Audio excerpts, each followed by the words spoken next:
என்னுடைய திசை தீர்மானிப்பது தண்ணீர். இன்றைக்கு என்னுடைய திசையை தமிழக வெற்றி கழகத்தின் தலைவர் தம்பி விஜய் தீர்மானித்திருக்கிறார்.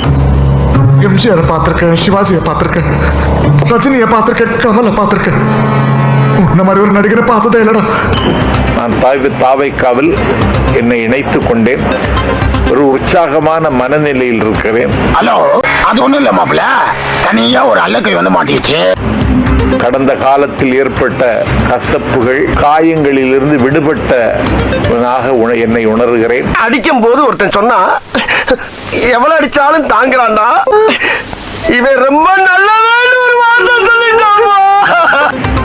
இன்று தம்பி விஜயை சந்தித்த பொன் வேளையிலிருந்து புதிதாய் பிறந்ததை போல எண்ணி நான் பூரிக்கிறேன். சார், இந்த லேகிய வாங்கி சாப்பிட்டீங்களா? ஐயோ, போன வாரம் பண்ண வியாபாரத்தை சொல்றமே, இவன் குழப்பம் என்ன விக்கிறோம்னே தெரியல. திராவிட இயக்க சித்தாந்தம்னா வழிகாட்டும் தலைவர்கள் அவர் பெரியாரைத்தான் முன்னிறுத்துகிறார். இயங்க வேண்டும், என்னை முடக்கி வைத்திருக்கிறார்கள்.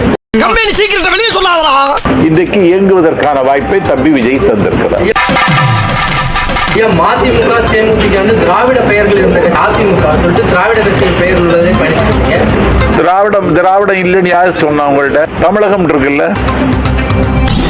என்னடா அவார்டா கொடுக்குறாங்க, இப்படி ஆக்ட் பண்றியா?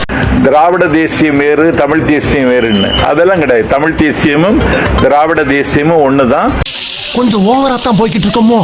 திராவிட இயக்கத்தினுடைய நீட்சியாகத்தான் நான் தம்பி விஜயை பார்க்கிறேன். காமெடி இதுக்கு நாங்க சிரிக்கணும்.